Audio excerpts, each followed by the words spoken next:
सध्या मी गुवाहाटी शहराच्या मध्यभागी असलेल्या कॉटन कॉलेजमध्ये आहे आणि माझ्यासोबत काही प्रथमच मतदान करणारे मतदार आहेत.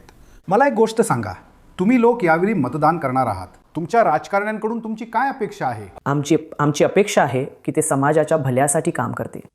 म्हणजे आपण आधीच पाहिलं आहे की कसं म्हणजे जे भाजप सरकार आधीपासून होतं त्यांनी आमच्यासाठी खूप काही केलं आहे. म्हणजे त्यांनी खूप उड्डाणपूल बांधले आहेत ज्यामुळे म्हणजे वाहतूक कोंडी कमी करण्यात मदत होते. तर मला आशा आहे की ते सर्वसामान्य लोकांना फायदा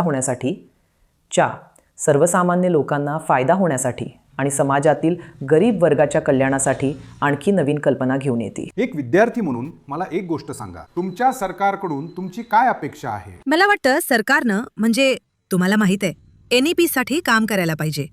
त्यांनी आणखी म्हणजे तुम्हाला माहित आहे ते अधिक कार्यक्षम बनवायला पाहिजे. हे अजूनही खूप म्हणजे विद्यार्थी खूप संभ्रमात आहेत की आता त्यांच्या करिअरचं काय होणार, कारण NEP अजूनही स्पष्ट नाही आणि विद्यार्थ्यांना त्यांच्या करिअरसाठी जे शिक्षण घ्यायचं आहे त्याबद्दल अजूनही स्पष्टता नाही. त्यामुळे मला वाटतं सरकारने आता NEP वर अधिक लक्ष केंद्रित करायला पाहिजे आणि ते अधिक कार्यक्षम आणि स्पष्ट करायला पाहिजे. तुमचं काय म्हणणं आहे?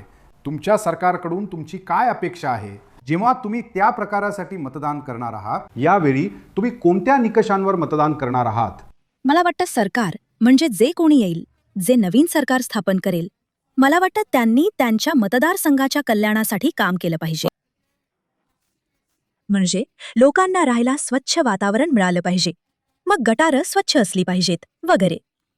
असे बरेच लोक आहेत जे राज्यात नाहीत, ते राज्याबाहेर आहेत, ते येतही नाहीत. पण मला वाटतं की ही आपली पहिलीच वेळ आहे, म्हणून आपण जाऊन मत दिलं पाहिजे, कारण तो आपला हक्क आहे. प्रत्येकाला मतदानाचा हक्क आहे. इथे नोकरीच्या पुरेशा संधी आहेत का की तुम्हाला? मला वाटतं की अधिक नवीन नोकऱ्या असायला हव्यात, ज्या सरकारने द्याव्यात. कारण असे बरेच लोक आहेत जे अजूनही बेरोजगार आहेत आणि मला वाटतं की अधिक संधी असायला हव्यात. सध्याच्या परिस्थितीबद्दल तुम्ही आनंदी आहात का? हो, सध्या आम्ही खूप आनंदी आहोत. पण अर्थातच आणखी काही अपेक्षा आहेत, जसं की तिने आधीच NEP बद्दल उल्लेख केला, कारण ते खरं तर स्पष्ट नाही आहे. आणि मला हे सुद्धा सांगायचं आहे की जसं तिने उल्लेख केला आहे की बरेच लोक बाहेर राहतात, म्हणून मला वाटतं की पोस्टल बॅलेट प्रणाली अधिक कार्यक्षम केली पाहिजे.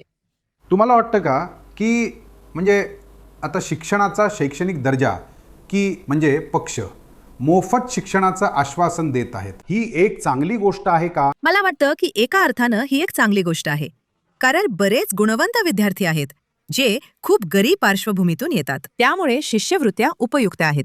पण मला वाटतं की मोफत शिक्षण गुणवत्तेवर आधारित असावं, एका अर्थाने इतर आरक्षणांवर आधारित नसावं, कारण अनेक विद्यार्थी जे अजूनही गुणवंत आहेत पण तरीही उच्च जातीतील आहेत, ते म्हणजे मोफत शिक्षणासोबत मिळणाऱ्या या सुविधांचा लाभ घेऊ शकत नाहीत. म्हणून मला वाटतं की या मोफत योजनांबद्दल तुमचं काय मत आहे? हे चांगलं आहे की वाईट? कधी कधी मला वाटतं की हे चांगलं आहे, पण प्रत्येक वेळी नाही. मोफत योजनांबद्दल तुमचं मत, हे 6,000 रुपये हस्तांतरण, 9,000 रुपये हस्तांतरण, ते चांगलं आहे की वाईट? ते चांगलं आहे. ते अवलंबून आहे त्या आर्थिक परिस्थितीवर, कुटुंबाच्या आर्थिक परिस्थितीवर. हो.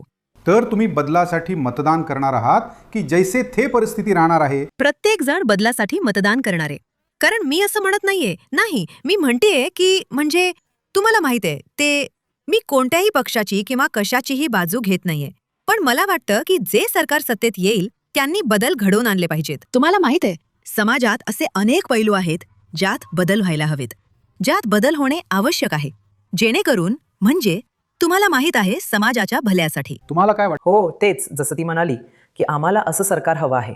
जरी तेच सरकार असलं किंवा आता जे वेगळं सरकार स्थापन झालं आहे ते असलं तरी मी फक्त आशा करते की ते पुढच्या 5 वर्षात एक वेगळ्या प्रकारचा बदल घडवून आणतील. तुम्हा लोकांचं काय? तुम्ही बदलासाठी मतदान करणार आहात की तुम्ही? हो, चांगल्या बदलासाठी. हो बदलासाठी. फक्त बदलासाठी. बदल. हो, फक्त बदल. तुम्ही बदलासाठी मतदान कराल का? हो, म्हणजे आपण नेहमी उमेदवार पाहिला पाहिजे. पक्षाचा उमेदवार जास्त महत्वाचा आहे. तर मी बोललो तर मी आनंदी आहे.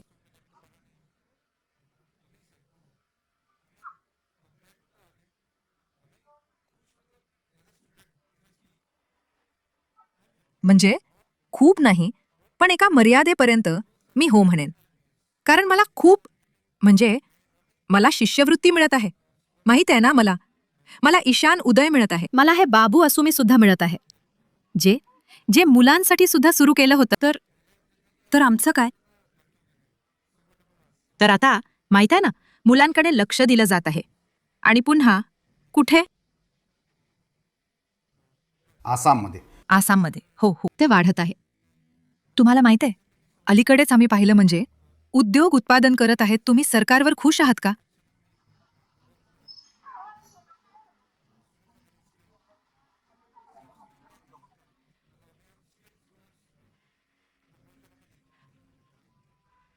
तुमची अपेक्षा काय आहे? त्याचा आधार काय असेल?